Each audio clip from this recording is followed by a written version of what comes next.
Does Mama Lynn ever discourage you from making bad food choices? No, because I think she also understands. She does sometimes try to encourage me to like cook more instead of ordering takeout as much. Oh my gosh. Wow. What a video that was. Alrighty, welcome back to the channel. Thank you so much for clicking on today's video. Today we are going to be talking about co-host Amberlynn Reed. Since the last time that we talked about Amberlynn, not too much has happened, to be completely honest. But there has been a little bit of stuff, and I definitely wanted to go over the most recent video because I do feel like there is some interesting stuff that we have mentioned in previous videos. But the last time we talked about her was this, I think it was this like, oh yeah, this diagnosis video, where in that video, just for a little bit of context, she was diagnosed with hypothyroidism, and she started taking medication for that. And then another thing that has happened kind of recently is that she has started taking medication. She started taking an SSRI for different like mental health stuff that she's been going through. So she kind of talks about that in the recent video, the video that we're going to be talking about, okay? And that video we're going to be talking about is this weigh-in video where she's been doing these relatively weekly, I think. I'm not sure if she's missed them, but they've basically turned into Q&As, and then she just mentions her weight at the end. I think it's very interesting because there's like this focus on her weight, which is, you know, it's a big deal for her, she says. But then it just doesn't seem, especially in these videos, like much stuff is really mentioned as far as like why the weight gain or weight loss happened and all that stuff, which I do think is important if that's something that you're going to share. If you're going to make a whole series on your channel, it feels like that would be something that's a little bit more, you'd be a little bit more intentional about the stuff that's going on there. But yeah, there's just a few questions and things that I think are interesting. As with any Amberlynn Reed stuff, there is stuff that's really not worth talking about, in my opinion. So, you know, if a big portion of her video plays and I don't really say much, it's because I just don't have anything to say about it, which I think is fine because I really don't have an opinion on every single thing she does in her life, but I do have opinions on the weight loss / gain and all of that stuff. Before we go any further, I do want to show you guys some of the new merch that we have. This is a Gorl World shirt right here, actually, as well as this hat. I really like this hat. I like the little eye, but then it says Gorl World on the back, just like the shirt. But then we also have other things as well. If you want to check it out, we have this Gorl World tee, and then we have this tee it's a little bit of a smaller logo right there, and then we have this mug that says Gorl World, get out while you can, and then the little eye on the back, and then we just have like a basic one that has a bunch of different colors. This is the hat right here. We have this crew neck that has the eyes going down the sleeve. We have a hoodie with the same thing, and then this Gorl World, get out while you can, in pink. And then I personally really like this, just the t-shirt that I'm wearing right now. The bubble, it was kind of, a lot of it was inspired by kind of like the 90s stuff. The little eye guy is inspired from Activision Tony Hawk Pro Skater. Like, I don't know if any of you guys know what that is, but yeah, if you guys want to check that out, there will be a link in the description. Thank you guys so much. Let's get back to the video. Hello. So I always watch her videos on 2x speed, but I always turn off the 2x speed while I am recording videos because I know a lot of you guys watch my videos on 2x speed, which makes it impossible to try and watch the video. So out of respect for you, I'll put it on normal speed here. Welcome to another weekly weigh-in. So let's get into the 5 questions. What kind of coping skills are you using during times where you want to overeat? So there's a few that I use, and sometimes they work and sometimes they don't. It's all about practice. So sometimes I set an alarm for about 10 minutes and I kind of just like sit with the feeling, and sometimes it passes. I journal about how I'm feeling to figure out like, why do I want to overeat? Because usually there's like an underlining reason. It's not just like, oh, I love to eat. For me, there's definitely something underlining. And sometimes journaling about that distracts me, and it helps me be like, wow, I actually don't think I need food. I distract myself with things that make me happy, like my fur babies. I watch something on YouTube. I watch a TV show. I do my Legos, things like that. Sometimes So I personally don't have a problem with this. I think like as far as there being underlying issues, that's clear. I think anyone that would disagree with that, I would just say doesn't know what they're talking about, in my opinion. Anyone that is Amberlynn size, and I mean that respectfully, I'm not trying to throw any shade there, but anyone that's 500 plus pounds, right? Or anything even close to that, there's almost always underlying issues. I know for me, there was a lot of underlying issues. And for me, a big part of that, and it's still something I struggle with in other aspects of my life. I've just been able to take it away from the food part, is control. And so control was a really big thing for me, especially growing up. Me and Amberlynn, I've talked about this pretty frequently. Similar upbringings, not exactly the same. I would certainly say that she had quite a tumultuous upbringing, even compared to me. But, just for context, for those of you that might not know, I was taken away from my parents when I was a child. And luckily, I was put back with my mother after about a year of being in foster care. We spent it with our uncle, which we didn't know him very well. So it was really, really cool of him to take us in for the amount of time that he did. But yeah, so we were taken away, and I had a really hard life growing up, and we didn't have much money at all. About as poor as you can be while not being homeless, I guess is pretty much where we were sitting. And I didn't have a lot of control in my life. And so I think that food, looking back on it, became something that I could kind of control. And I mean, even that, it wasn't like I had that much control, especially as a child. But once I got a little bit older, and the weight really started getting piled on, it was because, I would get $5 to go to school, and I would spend it on hot Cheetos, and wasn't being very active. So, the control factor was a huge one for me. And so I understand there being underlying issues. And I do think that trying to find ways to distract yourself in those moments is good, right? Legos, I think, is good. I know a lot of people, and I definitely think that Amberlynn has an overconsumption thing. She spends a lot of unnecessary money on things that are just not needed. But again, that's, whatever. That's neither here nor there. That's her own thing. It is what it is with that. But she is certainly someone that spends a lot of money unnecessarily. And again, I know that you can always kind of connect this stuff to your past, because again, I get it. I grew up without much. And so there's definitely been times in my life where I was over consuming and spending more money than I should have been on things that I didn't really need. But it was really easy for me to rationalize it to myself because I grew up not having, I wasn't able to get new shoes. I wasn't able to get this. I wasn't able to get clothes.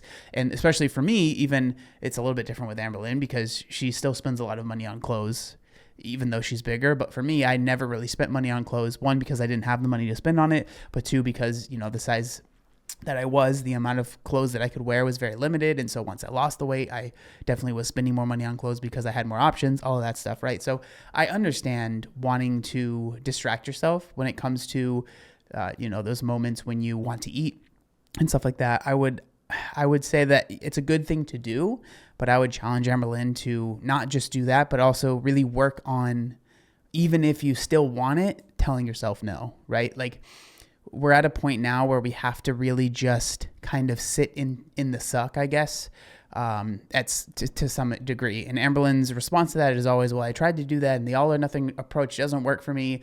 And I would argue that obviously that what's going on right now isn't working either. And so there has to be some sort of drastic, really, really Herculean effort, right? And I really do believe that, like, losing weight, the amount of weight that Amberlynn has to lose, it's a lot of work, right? It's a lot of effort, but I think it's worth it. And I really do believe that Amberlynn should really try and push to make that happen for herself. And it just feels like any little speed bump is a reason to just go off the rails, and like we have to really rein that in and live with the speed bumps, understand the ride might not be comfortable, but don't let every single little speed bump derail you from the path that you're trying to be on, right? Okay, I rambled for way too long there. I will literally remove myself from wherever I'm at. I also do this when I get extremely anxious, and sometimes that also helps then too. So for an example, say I'm just sitting in my living room and all of a sudden I just have this overwhelming urge to order DoorDash. Sometimes I'll literally just like stand up and remove myself. I'll like go in the kitchen, clean a couple dishes, or I'll just be like, hey Twinkie, do you want to go outside? Or I'll go into my room. Like, I'll literally just remove myself. These things are definitely easier. So with that, right, with the DoorDash, I know I've talked about this many times, and I've definitely, in my past videos, I definitely get pretty heated sometimes, and I'm really trying not to do that today. I'm trying to be more respectful and understanding and kinder, okay? I'm really trying. With the DoorDash, I've mentioned this before, I really do believe, and this isn't advice I would give to everyone, right? This is specific advice that I have for Amberlynn or someone in that position, right? Not everyone needs to not have DoorDash on their phone, but I believe that Amberlynn Reed needs to take DoorDash off her phone, right? I think that has to happen, right? We can't keep playing this game of like, oh, I only had DoorDash 3 times this week or 4 times or 5, whatever the number is, right? Like we need to just stop, because Amberlynn Reed and someone else in that position has the opportunity and the options to not order DoorDash, right? Amberlynn Reed works from home. She is at home most of the time, which, no shade. I work from home too. It's not like I'm saying that, whatever. I'm not saying anything bad about that. But what that means for me is I don't remember the last time I ordered DoorDash, right? I don't remember the last time and it's easy because I am home all day. And so if I want lunch, I'll go and make a sandwich. If I want breakfast, I'll make oats, whatever it is, right? It's much, much easier, right? And if Amberlynn, if you really, really wanted something, then maybe go. I know that you don't drive, but there's other options other than DoorDash, and I really think that is the bare minimum as far as starting this journey, because I can tell you fully with almost 100% certainty, almost everyone that I know that has lost weight and been, lost a significant amount of weight and kept it off, definitely is not relying on DoorDash multiple times a week for food. Like that's just really not happening. And so I think that this perfect world that Amberlynn is trying to live in, where she can have DoorDash frequently throughout the week and still lose weight, I just don't think it's realistic. I think Amberlynn has to be honest with herself, and we have to be like, okay, DoorDash is something that needs to go. There is no good coming from DoorDash. The food that Amberlynn is ordering from DoorDash is not healthy, right? It's not, and I know healthy is subjective, whatever, but it's not conducive to the goals that she has. So that just has to stop. Right. And until Amberlynn is fully understands that and really puts in that effort, I just don't think that there will ever be significant change. Right. Said than done. You just have to be kind to yourself and patient. And it's like that muscle. The more you do it, the better you get at it. Why do you watch healthy eating content? So you do have to be kind to yourself, right? But you also have to be realistic, and you have to be harsh when things have to, when you have to be harsh. Like if you're just being kind to yourself, you are going to be kind to yourself into an early grave, right? And I mean that respectfully, and I'm not trying to be mean, but it's like you can't expect significant change unless you put in significant effort. And significant actual effort, not mental effort that you think I'm putting in the work and I feel like I'm working on my relationship with food and I feel like I am improving. It's like, let's put in the actual effort where we are having DoorDash less every single week to where we aren't having it anymore. And Amberlynn always says, oh, that doesn't work for me. All or nothing doesn't work. I'm not saying you can never have DoorDash again in your entire life, right? But you have to go through a month and just prove to yourself that you can do it, because that proof of doing something hard, setting out a goal to do something hard and then doing the hard thing, proves to yourself that you can do the hard thing, right? And it makes it easier going down the line.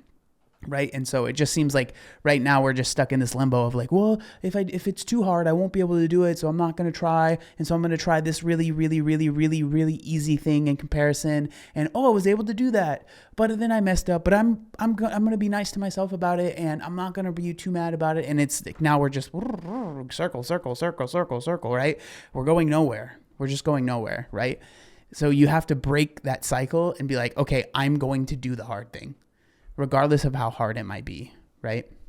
So it's not something that I search out, but if it pops up and I happen to see it and I don't skip through it, it's usually because it's motivating me to be healthier. I love a good meal idea. I need inspiration in that area. Does Mama Lynn ever discourage you from making bad food choices? No, because I think she also understands. She does sometimes try to encourage me to cook more instead of ordering takeout as much. So this is a really big one, right? And I think that this is, classic enabler stuff. And I mean that with respect to Mama Lynn and their relationship. Clearly it was fractured, right? And it was really, it's a really rough relationship. It's not a very quote unquote normal relationship between a mother and a daughter.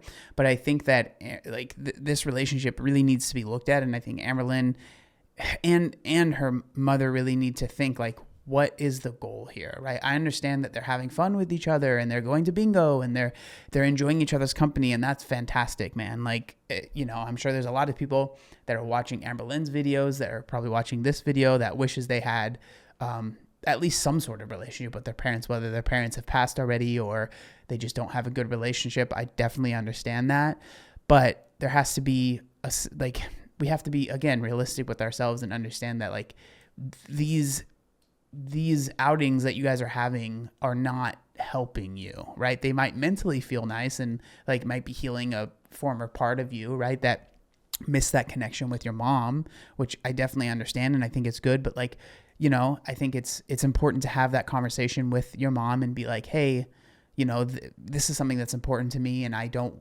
want to keep going out to bingo and having this food. Like, you guys, I mean, I've said it all before, right? But I really do think that this relationship, I think it's good that Amberlynn has a relationship with their mother. I'm not saying that they shouldn't have this relationship, but I think that it is something that they both should look at very intentionally and think to themselves, what is the best course for themselves, right?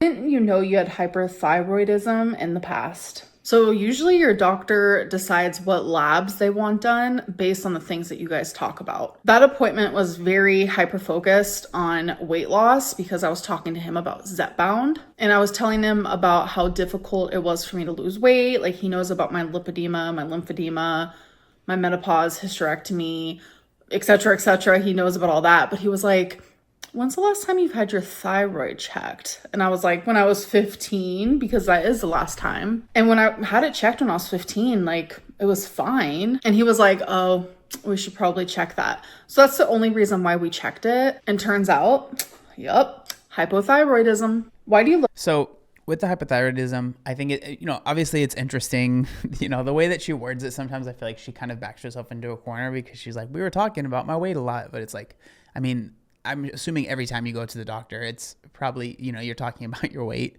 in some capacity. And so, regardless, I don't know. I don't want to speculate on whether or not she's actually has hypothyroidism and if she knew before or whatever, right? I think if she does have it and she's getting medication for it, I hope that it helps. Like, at the end of the day, I want Amberlynn to lose weight. Like, I want her to be successful, regardless of what, as much as I know about her as a person outside of the weight loss stuff, that's a whole nother thing. But as far as like my goal and like the reason I make these videos is to obviously speak to Amberlynn, but in proxy, it's to speak to other people, right? Like, that's kind of the reason I make these videos, because, I've seen a lot of people say like, hey, the stuff that you said in these videos helped me, which at the end of the day is really what I want to do. And I think like if you're Amberlynn or someone in that position, I hope that if you do find out you have hypothyroidism, I hope you do get medication for it. And I hope that medication helps you, like I think that, that's what I'm hoping for. And so regardless of if she should have known or if she knows now or whatever it is, I think that, it's good that she's taking medication for it. And I genuinely do hope that it helps her because it is something that needs to be worked on, right? Look at yourself when you're eating on camera. So I think it's just a natural habit that us YouTubers have. I don't like watching myself eat. It's nothing weird like that. It's kind of just like, where should our eyes go? So let's talk about the goals. Yeah, I mean, I feel the same way. I end up looking at like, I have a second monitor, and you guys will probably see me looking over to the left, which is my left. Maybe you're right. I don't really know. But I look at kind of myself and just how everything's looking when I'm recording. So I don't know. That's pretty normal stuff in my opinion. I had last week. It was to keep a food journal and to take my medication. And I did both of those things. I noticed that keeping a food journal, I do eat a little bit more than like my body feels, because I'm telling you at night, I'm like, oh my God, why am I so hungry? Blah, blah, blah.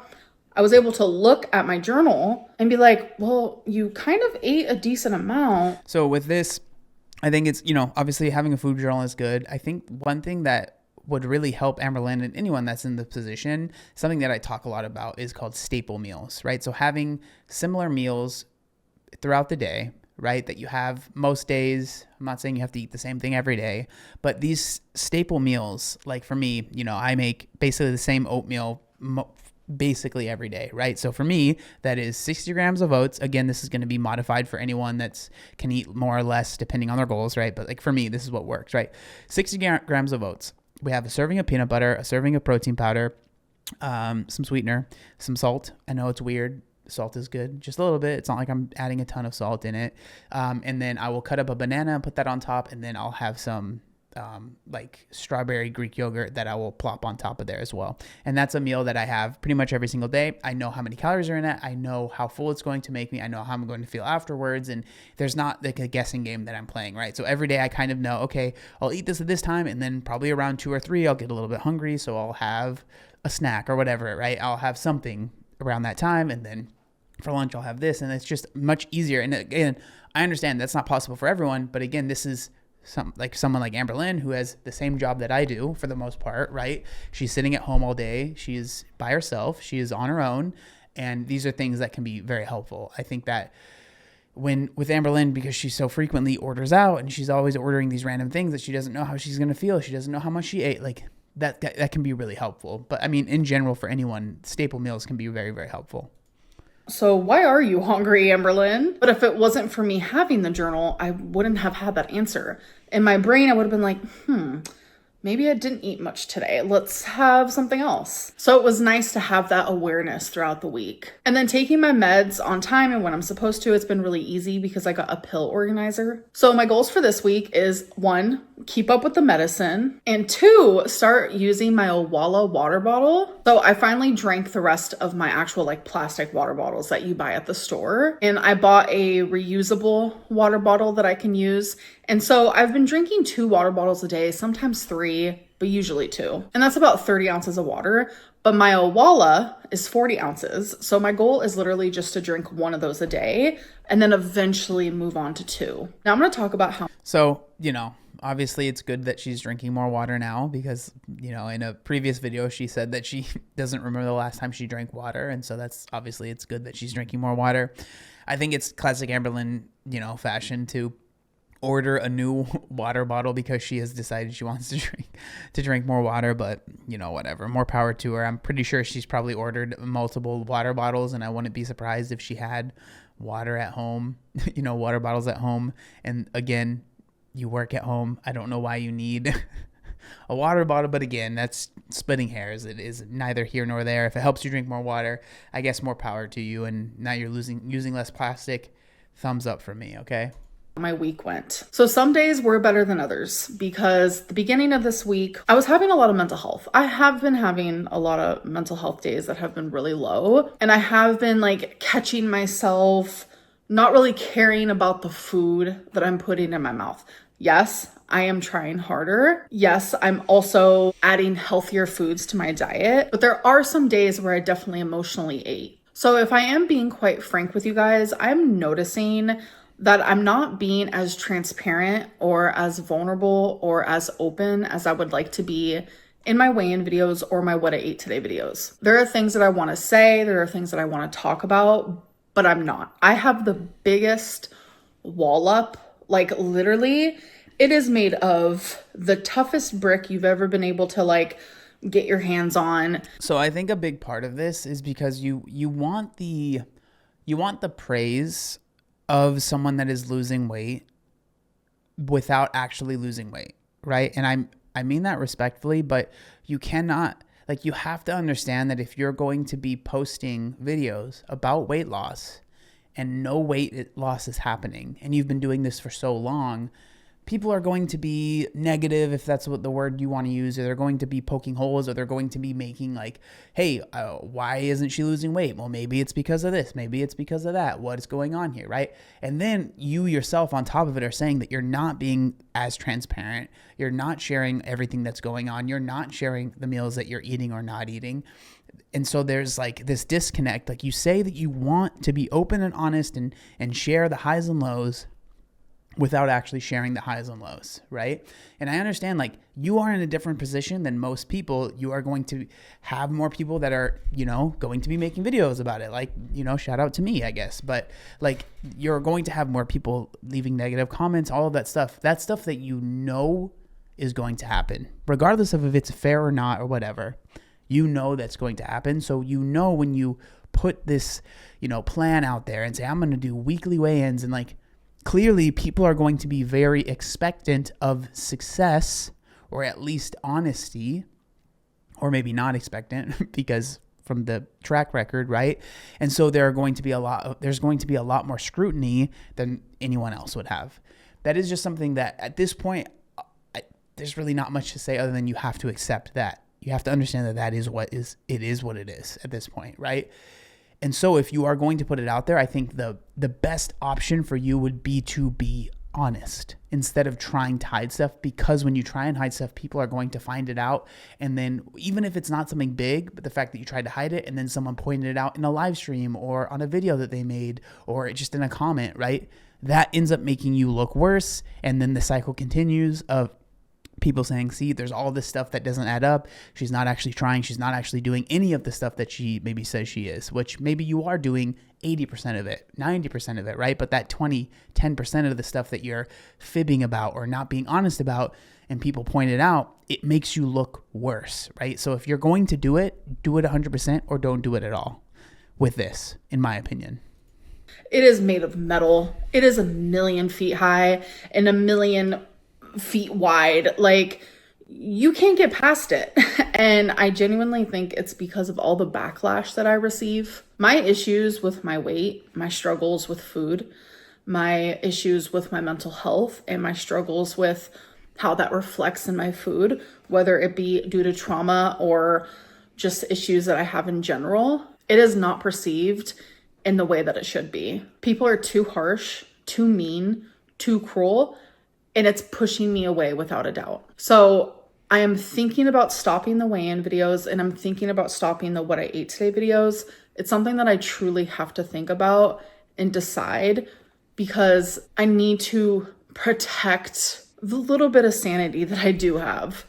So I don't personally think that that's a bad idea, right? If it's obviously causing you strife and bad things are going on, especially with your mental health, I think, of course, I would say definitely that is more important than content.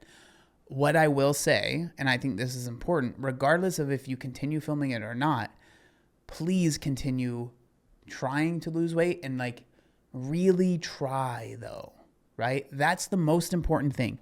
Really, really try. Don't say you're trying and not you have to lock in, right? That has to happen. And that is the most important thing to me. You have to actually try and not just kind of try, right? It's not met with kindness in an area of my life that is not impacting anyone besides myself. I can't imagine ever being mean to someone or cruel to someone or saying harsh things to someone that is just simply struggling and documenting that online. Regardless, let's get into the actual weigh-in. So last week I was 516.0 and this week I'm 513.8. So I'm down 2.2 pounds. I'm not mad about it because I did have a little bit of a fluctuation last week. This might be a fluctuation this week. Who knows? Anyways, I'm gonna go. So that's, she lost a little bit of weight. She even says herself she doesn't even know if it's legit or anything like that. And so, that's kind of where we are right now. I try my best to be as kind as I could be, but I think we're at a point where we just you just have to really take this seriously, right? And stop trying to do the path of least resistance, because it's causing nothing to happen, right? There's really no progress is what it feels like. And then it seems like what you're kind of saying here, you have to do the hard thing. And if that means no longer making videos on it, okay, fair enough, but you can't. The thing with Amberlynn is that she says that and then she stops doing it and then people lose interest and then she starts it again because people are watching the videos and then we go down this rabbit hole once again, right? And so I think that, Amberlynn, you need to really lock in and focus on this stuff, and that's kind of what has to happen. And I think that's what has to happen for anyone, especially when they're starting a weight loss journey. You can't just expect to just tiny little changes. Those things are important, but especially if you are of that size, 500 plus pounds, there's obviously so many things that are wrong, and we have to really just put in some sort of serious effort at the start to see those results. And then a lot of times that can help you feel motivated to continue, right? But again, that's just my opinion. I would love to know what y'all think down in the comments section down below. Thank you so much for watching, and I will see you next time. Peace.